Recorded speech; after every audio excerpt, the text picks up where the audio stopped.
Welcome back to the deep dive. Mhm. Today, we're undertaking what feels like a complex, almost archaeological excavation into the sources we have on one of the 20th century's most formidable, and let's be honest, often controversial literary figures, V.S. Yeah. Naipaul. Yeah. We aren't just looking at the Nobel laureate, the public figure. We're diving into the man whose life was really, by his own account, this constant, often painful process of intellectual discovery and self-definition. Exactly. And for you, the listener, the sources we're using, which are primarily Naipaul's own reflections, collected in works like Literary Occasions, they function almost as a writer's manual for existence. That's a great way to put They it. really show his trajectory from, a culturally displaced colonial child to this major global critic. Yeah. So our mission in this deep dive is to synthesize that evolution and to focus on the core conflict that really defined his entire career. It's this question: how does a writer from a colonized, culturally fragmented place, what he would later call a half-made society, how do you find an authentic, authoritative voice within a dominant literary tradition, in this case English literature, that historically just ignores the reality of your world? It's a huge question, and it's an exploration that promises some serious aha moments about creativity itself, about the mechanics of cultural critique, and about the profound, sometimes agonizing link between your identity and the stories you feel you have a license and maybe even the obligation to tell. Right. We're essentially tracking the origin story of his famous incorruptible scrutiny, which, as we're going to see, he almost always turned inward long before he ever turned it outward onto the world. Okay, so let's unpack this. Let's start at the beginning, with Naipaul's earliest influences in Trinidad, where he was born in 1932. And the real driving force behind his literary ambition was his father, C. Naipaul.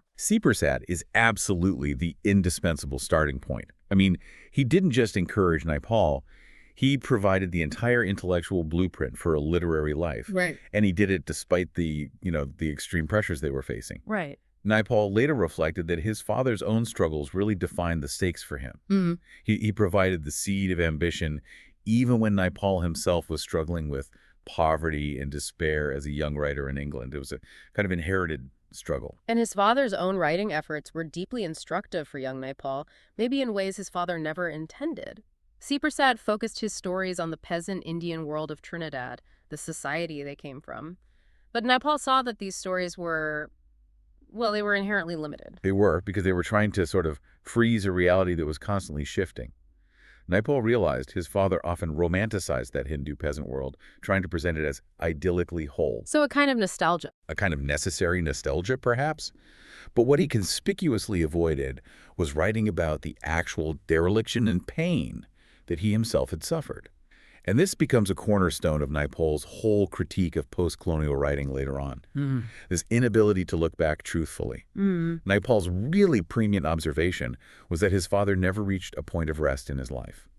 He never found that place of stability that would allow him the detachment necessary to look back at his past and integrate his own hardships into his fiction without evading them. And this wasn't just a personal failing of his father. Naipaul traces this limitation to the society itself.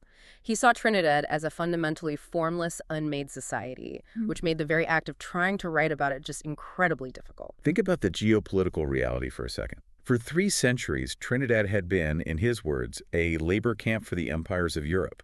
It was small, it was culturally fragmented because of these successive waves of forced migration, politically unimportant on the world stage and geographically isolated.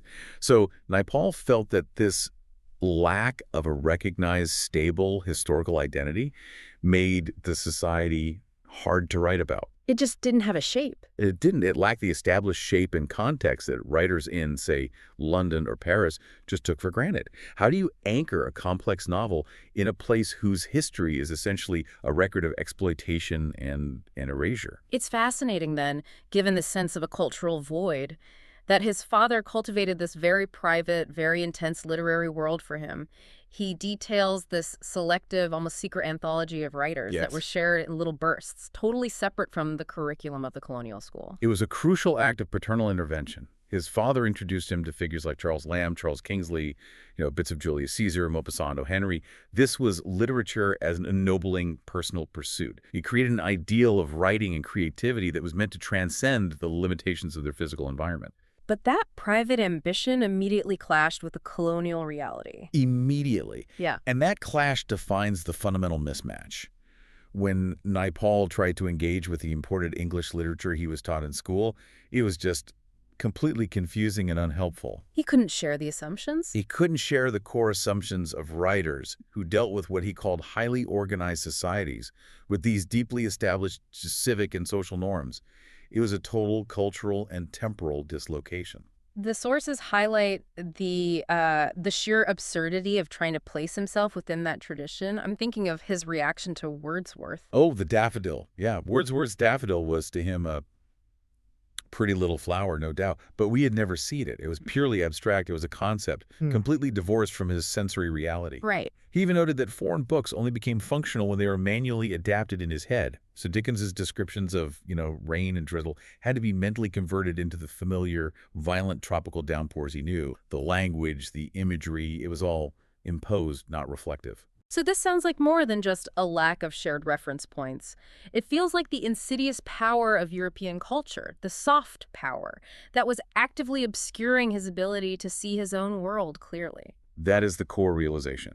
This literature held an irresistible glamour, and because these European societies had a stable historical order and well-established social and civic life, their literature carried this enormous weight and authority. And that imposed authority meant that anyone from a colonial background who aspired to write felt a shame and awkwardness. Exactly. The subjects for true literature, it seemed, must reside in Europe. Your own world wasn't good enough. The psychological toll of this intellectual colonialism is just severe. Naipaul states that this environment literally drained him of the courage to do a simple thing like mentioning the name of a Port of Spain street. That's incredible. It implies that his own reality felt unworthy of the page. The feeling was that anything local was petty, insignificant, unhallowed. To commit the name of a local street to paper felt ridiculous. It felt embarrassing because it hadn't been validated by a tradition that mattered. The power imbalance was so great. It wasn't just limiting his subject matter, it was limiting his physical descriptive courage. He couldn't trust his own senses or his own setting. And we see this colonial rift, this split, most powerfully in a specific anecdote Naipaul shares about the word jasmine. It's a moment that just perfectly captures this dislocation between reality and language. Yes, it's a profound moment. He's in British Guiana, and he smells this intensely familiar, fragrant flower. He asks his name, and someone tells him jasmine. And it's a shock. Because for years he had known the scent, but the word itself, jasmine, had been purely literary. Purely. It was a word he'd read in a book associated with some exotic, distant European idea of beauty, entirely separate from what he called the dull vegetation he knew in the West Indies. He recounts sticking a sprig of it in his buttonhole, repeating the name as he walked, just trying to force the word and the object to merge. But they don't. The word and the flower fail to connect, don't they? They fail. He notes they had been separate in his mind for too long, and that failure is a perfect symbol of the colonial experience. The language of the conqueror is imported, and though it's the tool you have to use, it's disconnected from your reality. It makes it impossible to fully name and therefore fully possess your own world. Until a place is written about, Naipaul realized it remains without shape and embarrassing, and that was the internal hurdle he had to overcome to even begin his career. So after this deeply fractured start, Naipaul wins a scholarship. He goes to Oxford in 1950. He has the ambition, he has the literary background from his father, but then he spends 4 years at Oxford and another year just floating in London. He describes this whole period leading up to his breakthrough as a time of crippling blankness and profound anxiety. This pre-breakthrough phase is so crucial because it reveals the depth of his existential crisis. He said he was in a state of psychological destitution. He felt he'd found no talent, he'd written no book, he felt null and unprotected in the busy world. The identity crisis was that acute. Oh, it was. He described his writing personality as grotesquely fluid. He just couldn't ground himself. He couldn't find a style, a voice, anything that felt authentic. It sounds like he wasn't just struggling with what to write about, but with the very concept of fiction itself. The novel confused him. Precisely. The novel puzzled him because it had to be made up. Yet at the same time, it was expected to be true. And for someone coming from a fragmented society where the baseline truth was so hard to define, this paradox was completely paralyzing. Right. He felt incompetent, not just as a potential writer, but even as a reader. He said it took him 7 years of living in England to gain enough social knowledge of these organized metropolitan societies that writers like Dickens and Jane Austen were describing. He felt he needed the social infrastructure of Europe to even validate his understanding of the form. Then the story just shifts dramatically. In 1955, just shy of his 23rd birthday, the breakthrough happens. And it happens in the most unglamorous setting you can imagine. Mm. A gloomy BBC freelance's room in London's Langham Hotel. The setting seems almost designed to maximize his depression, yet that's where he finds his voice. It was a moment of profound, almost desperate creation. He's sitting there, depressed at this old typewriter, using the BBC's non-Russell script paper, when a memory from Port of Spain just suddenly surfaces. It's a sound, a rhythm, a small slice of street life. And he types the first sentence of what would become Miguel Street. He does. Every morning when he got up, Hat would sit on the banister of his back veranda and shout across, "What happening there, Bogart?" That opening is just electric. It immediately establishes character, setting, and voice in one rhythmic burst. And Naipaul emphasizes that this was a deliberate, profound act of simplification. It was necessary triage. To write, he had to abolish the complex, cumbersome, extended family life. He had to ignore the agonizing racial and social complexities that had caused him so much personal anguish as a child. So he just focused on the street. Only on the street. It offered a manageable, closed world. He didn't capture everything. He captured only what he could control and give a rhythm to. And the sources show that the second sentence was just as crucial as the first. It wasn't memory, it was pure invention. Yes, the memory provided the spark, but the conscious artistry provided the mechanism. The second sentence, Bogart would turn in his bed and mumble softly so that no one heard, "What happening there, Hat?"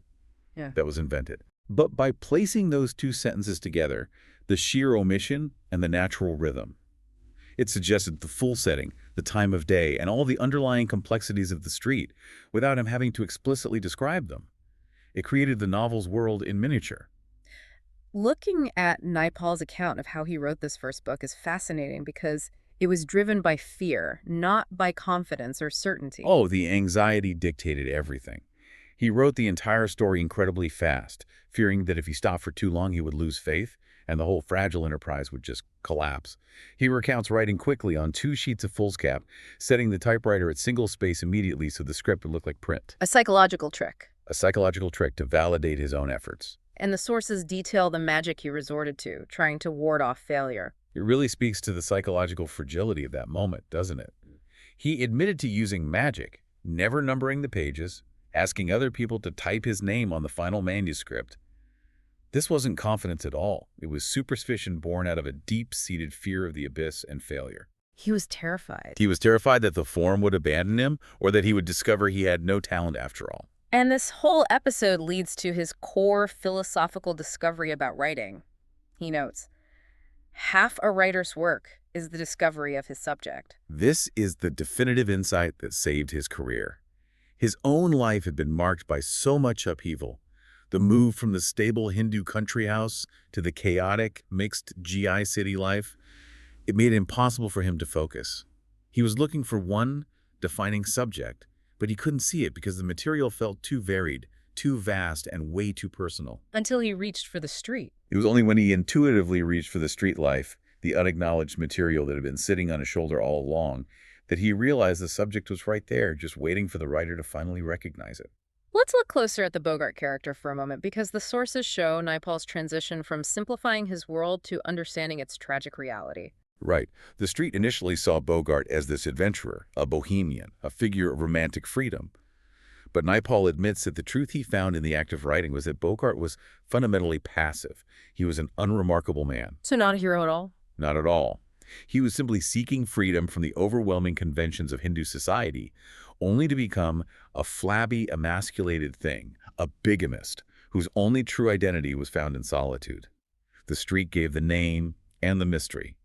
Naipaul's writing gave the pathetic, nuanced reality of a man on the run from tradition. So Miguel Street was a total breakthrough, a liberation. But Naipaul immediately saw its limitations. He said the material was fixed, it couldn't be added to, he had exhausted that initial memory. The breakthrough was a fire, but it consumed its own fuel very, very quickly. His early writing imagination was like a chalk-scrawled blackboard, wiped clean in stages, and at the end blank again, tabula rasa. And this realization that he couldn't build continuously on these simple street stories, it pushed him to a crucial intellectual realization about the nature of the novel itself. And that realization was that the novel, as an imported European form, hung in a void when he applied it to Trinidad. Exactly. Without a known history, without a long, stable social order, the fiction lacked these larger self-knowledge that was just implied in a metropolitan novel. Right. A metropolitan novel assumes a shared context. It assumes a shared historical and cultural context. What a Dickensian London street signifies. Naipaul's fiction lacked that grounding. It just floated. And this void made historical and geographical inquiry a necessity.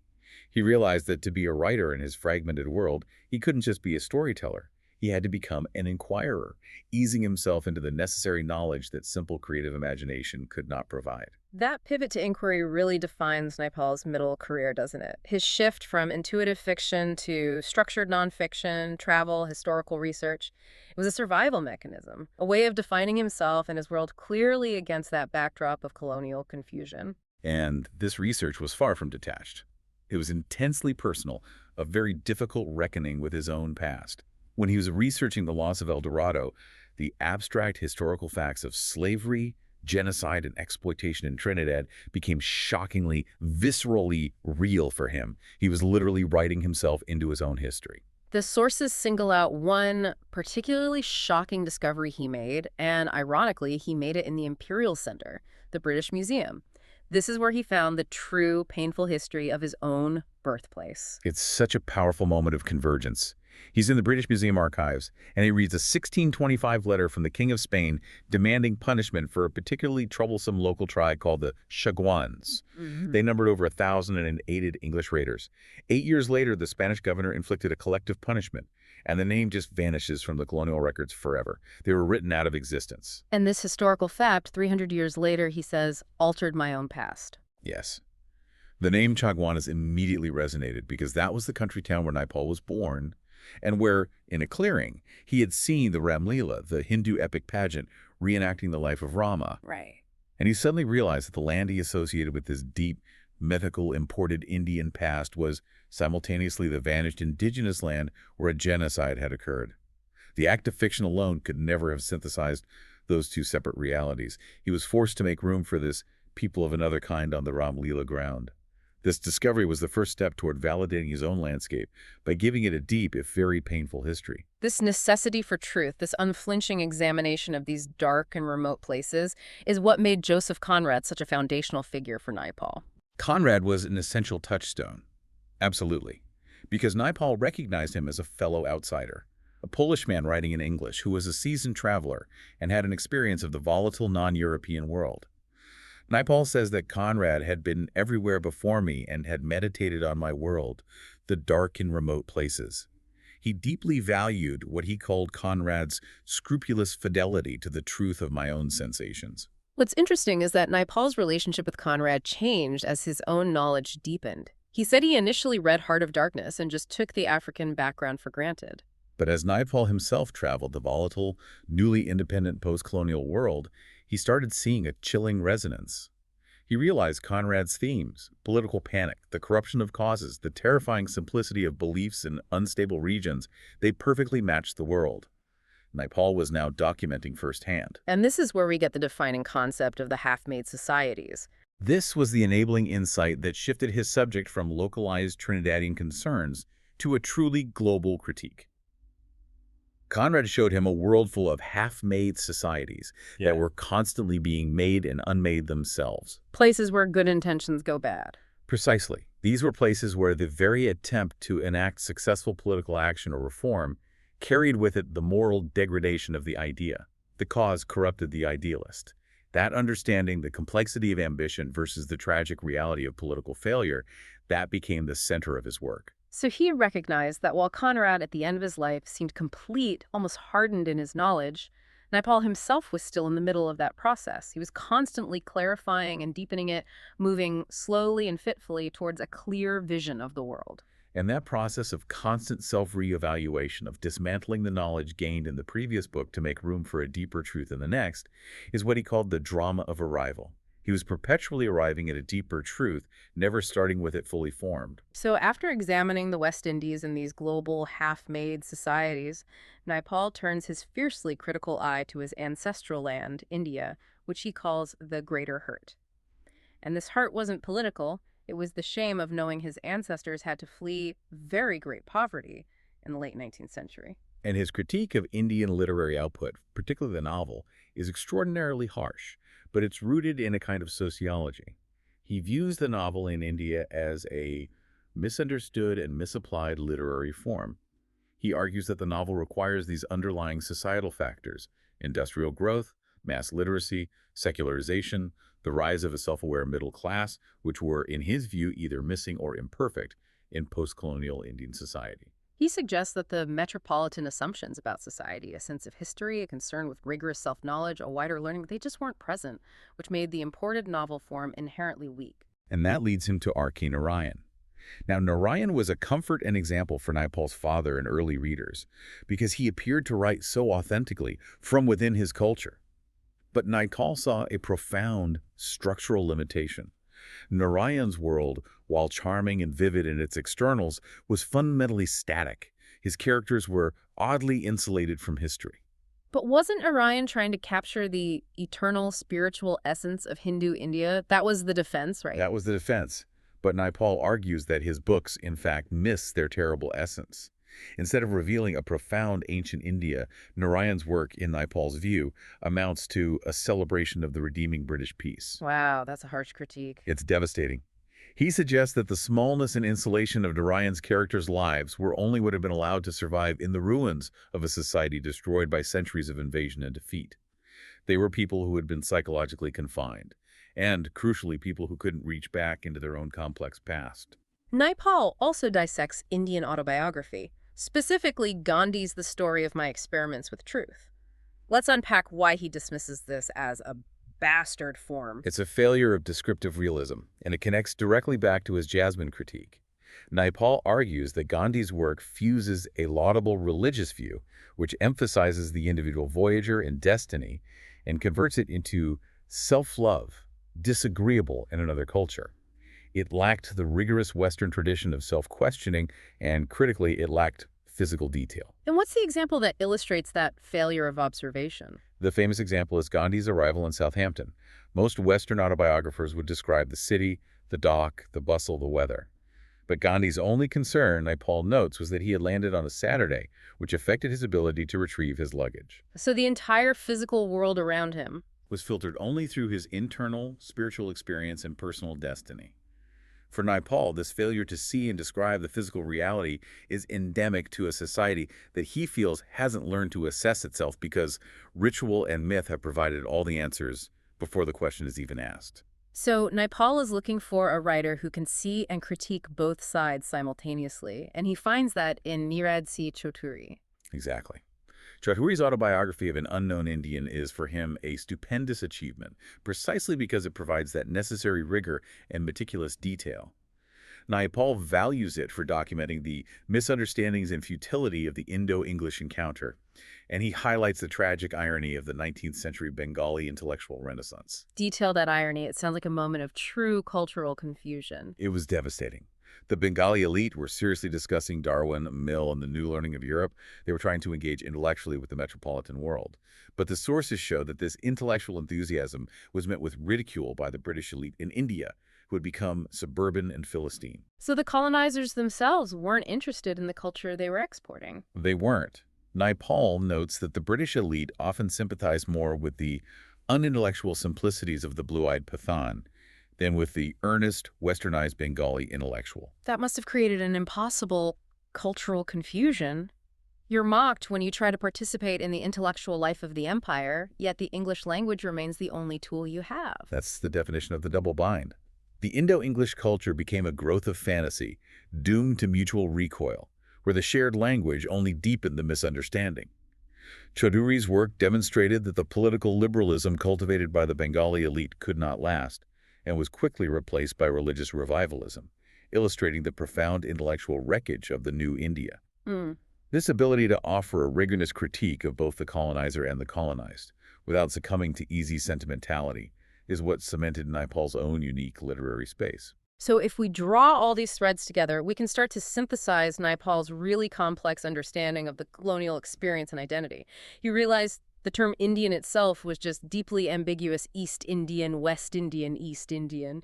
It reflected a history of migration and displacement that made him feel unlikely and exotic, but also, as he says, a little fraudulent in any simple definition. It's the complexity of being a new people, created by historical upheaval. The initial migrants, mostly from impoverished Bihar and eastern UP, they took India with them. But when the Americans arrived during WWII and the New World pressures mounted, the old India started to fall away. And this is Naipaul's definitive assessment of the colonial mind. He says it is a product of revolution. The migrants were successful, often rising above their origins in the relatively stagnant Trinidad, but the old, overwhelming pressures of caste and tradition wore away. A new, unique people were created in that void. And that historical position gives them a unique viewpoint. It does. They are inclined to see the humor and pity of things, but they often lack a guiding political idea because for centuries their ancestors had been far removed from the centers of authority and power. They were observers, not agents of history. Bringing this back to his own career then, Naipaul arrived at a final, almost Christian realization. He is the sum of his books. His life wasn't about finding some existing identity and then writing about it. The writing created the self. Exactly. He claimed that at any stage of his career, the last book contained all the others. His entire career was a ceaseless process of recognizing and integrating the fragmented, contradictory, and painful aspects of his identity, accepting an awkward past as necessary material, and reconstituting an individual self that was finally deep in its home in history. He often said he started a book feeling certain he had all the facts, but the experience of writing was what undermined that initial certainty. He realized that by the end of every single book he was always surprised. He'd conclude that the work had been written by a man with incomplete knowledge. The work itself was the learning process. It was the active dismantling of the assumptions that came before.